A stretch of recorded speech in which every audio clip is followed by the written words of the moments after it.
সকাল বন্ধুরা, কেমন আছো তোমরা? আশা করি তোমরা সবাই খুব ভালো আছো।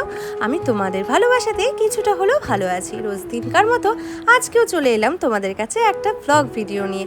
সকালবেলা ঘুম থেকে উঠে একটু ছাদে এসেছিলাম, পেছনে দেখি আমার বাবু, মানে ও ঘুম থেকে উঠে গেছে।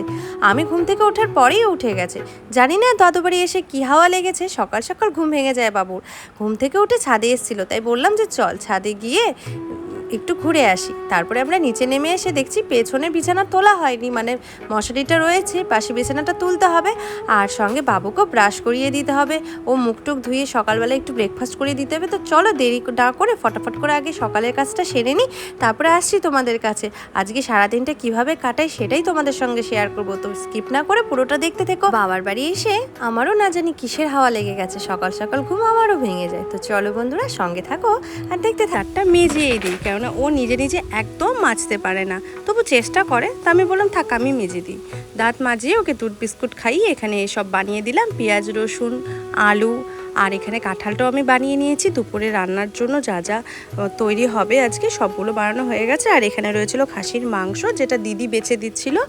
আর আমি আর খাসিতে হাত দিইনি, কেননা হাত দিলে পরে একটু দেরি হয়ে যাবে, তো স্নানের দেরি হয়ে যাবে, সেজন্য দিদি বেছে দিচ্ছিল, কারণ দিদি স্নান হয়ে গেছিলো। তাই দিদি আমায় বলছিল যে তুই স্নান করে আয়। তো আমি স্নান করতে যাবই, তখনই ভাবছি আমি চুলটা তো রাত্রেবেলা বেনি করে শুয়েছিলাম আর চুলটা তো খোলা হয়নি, সেজন্য ভাবলাম চুলটা খুলে একটা ক্লিপ দিয়ে তারপরে যাবো স্নান করতে। স্নান সেরে আমি ঠাকুর মন্দিরে মোটামুটি প্রণাম সেরেই তোমাদের কাছে আসবো, কেননা নইলে অনেক বড় ভিডিও হয়ে যায়, তোমরা দেখতে চাও না। তো চলো বন্ধুরা, এখন ক্লিপ বেঁধে নিয়েছি চুলে, এখন যাবো স্নান করতে। স্নান টান সেরে আসছি তোমাদের কাছে খুব তাড়াতাড়ি। তো সঙ্গে থেকো, দেখতে থেকো, ভিডিওটি স্কিপ না করে পুরোটা দেখো বন্ধুরা। স্নান সেরে আমি ঠাকুর প্রণাম করে চলে এসেছিলাম সোজা তোমাদের কাছে। ঘরে এসে খুব গরম লাগছিল, তাই ভাবলাম ফ্যানটা ছেড়ে একটু বসি, কিন্তু হঠাৎ করে মনে পড়লো পেটে প্রচুর দৌড়াচ্ছে, মানে ইঁদুর দৌড়াচ্ছে, খেতে হবে। তো চলো টেবিলে যাওয়া যাক।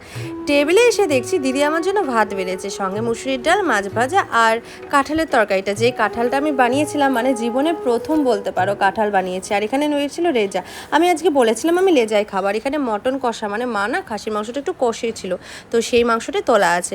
সব দিয়ে এখন সকালের ব্রেকফাস্টটা করে নিই। চলো সোজা চলে এলাম একদম বাবার বাড়ির বাইরে, মানে এটা আমার বাবার বাড়ি। তো বাবার বাড়িটা দেখানোর জন্য একটুখানি বাইরে এসেছিলাম। বাবার বাড়িটা দেখতে কিন্তু খুব ভালোই লাগছিল। দুটো গেট রয়েছিল, সামনের একটা আর এই সাইডের গেট একটা। দুটো গেট দিয়ে আমরা যাতায়াত করে, ওই সাইডের গেট দিয়ে বাইক বা যে কোনো মোটরসাইকেল ঢোকানো হয়, এই গেটটা দিয়েও ঢোকানো যায়, এই গেটটা দিয়ে চাপ হয় না, এই গেটটাও মোটামুটি বাইক মোটরসাইকেল ঢোকানো যায়, আর এই সাইডটা দিয়েও ঢোকানো যায়। আর স্কুটিটা ছিল আমার শ্বশুর বাড়ি, এখানে আপাতত রাখা হয়েছিল, কারণ বাড়িটা যেহেতু ভেঙেছে, তো সেই জন্যই বাবার বাড়িতে রাখা হয়েছে। এই দিক দিয়ে আমার মানে বাবার বাড়ির গেট আর কি, এদিক দিয়ে ঘরে যাওয়ার গেট। তো চলো আর কি, এখানে বসে একটু হাওয়া খাওয়া যাক। আর পাশে রয়েছিল মন্দির, হ্যাঁ এখানে মা মঙ্গলচণ্ডীর মন্দির রয়েছে, আর পাশে রয়েছে তুলসীতলা। তো আমি ভাবলাম এখানে একটু বসে আরাম করি, তো বসবো বলেই ভাবছি, কিন্তু এত সুন্দর হাওয়া আসছে, আর তার মধ্যে কি বলো তো এত মশা লাগছিল, শুধু ভাবছিলাম এখানে বসে রেস্ট নিই। আর তোমাদেরকেও ভাবলাম একটু তোমাদেরকে আমার বাবাইটা ঘুরে দেখাই, তো সেই জন্যই। তো চলো বন্ধুরা আর কি একটু রেস্ট নেওয়া যাক, তারপরে সন্ধ্যাবেলা একটা জায়গায় যাবো, তোমাদের সেটা দেখাই। আমরা একটু বাইরে বেরিয়েছিলাম, দিদি আর আমি মিলে, দুজনে মিলে একটু মজা করতে বাইরে বেরিয়েছিলাম। আর এখানে স্বর্ণকারের দোকানে ছোট্ট দুটো একটা কাজ ছিল, তো সেই জন্য স্বর্ণকারের দোকানে চলে এলাম। আর এই যে আমাদের এটা হচ্ছে তোমার কালিয়াগঞ্জের মেন রাস্তা, মানে এটাকে বলা চলে যে মেন প্রপার রাস্তা। তারপর ওখান থেকে বেরিয়ে একটু ফাস্টফুডে চলে এলাম, ভাবলাম একটু চিকেন রোল খাওয়া যাক।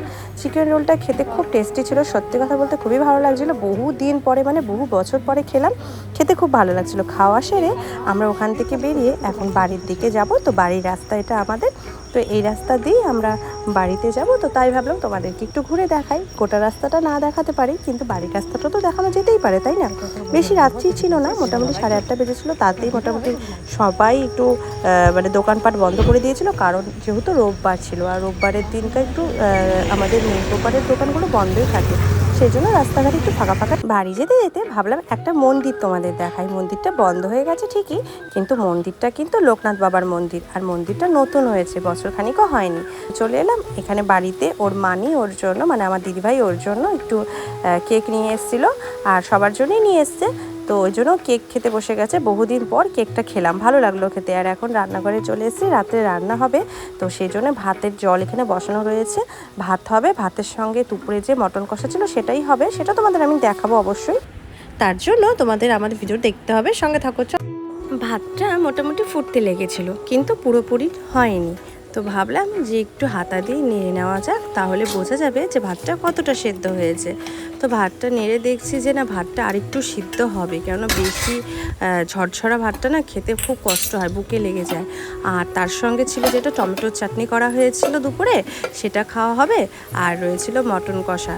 তো এই খাসির মাংসটা দিয়েই খাওয়া হবে আজকে রাতে। রান্নাঘর থেকে সোজা চলে এলাম ঘরে, ড্রেস ছেড়ে বাবুর সঙ্গে একটু খেলতে লেগে গেছিলাম। বাবু বলছিল বাবলস খেলবে, তো ওর দিদি ভাইয়ের একটা নতুন বাবলস ছিল, তো সেটা দিয়েই খেলছিলাম। আর ও পুরো আনন্দ হয়ে গেছিলো, পুরো খুশি। তো বন্ধুরা, খাওয়া দাওয়ার সেরে আমরা সোজা চলে গেছিলাম বিছানা হয়ে গেছে। আর দুজনে মিলে এখানে গপ্প সপ্পও করছিল, তো ওদেরকে বললাম ঘুমিয়ে পর। ও আমার ছেলে সোনামাকে ছাড়া ঘুমাবে না, সোনা বাবাকে ছাড়া ঘুমাবে না। তো বন্ধুরা, অ্যাসিড অম্বলের ভয়ে না একটু আমলকি মুখে দিয়েছিলাম, চুলটা বেঁধে নিয়েছি আর পেছনের বিছানাটাও পাতা হয়ে গেছে। সব কাজ সেরে এখন আমি ঘুমো দিতে যাব। তো ভাবলাম তোমাদেরকে একবার বলেই যাই, আমার ভিডিও যদি তোমাদের ভালো লেগে থাকে তো অবশ্যই লাইক কমেন্ট শেয়ার করে দিও। আর যারা নতুন ভিউয়ার্স আছো তারা প্লিজ আমার চ্যানেলটিকে সাবস্ক্রাইব করে দিও। ভালো থেকো, সুস্থ থেকো, আবার আসবো অন্য কোনো ভিডিও নিয়ে। ততক্ষণে টাটা।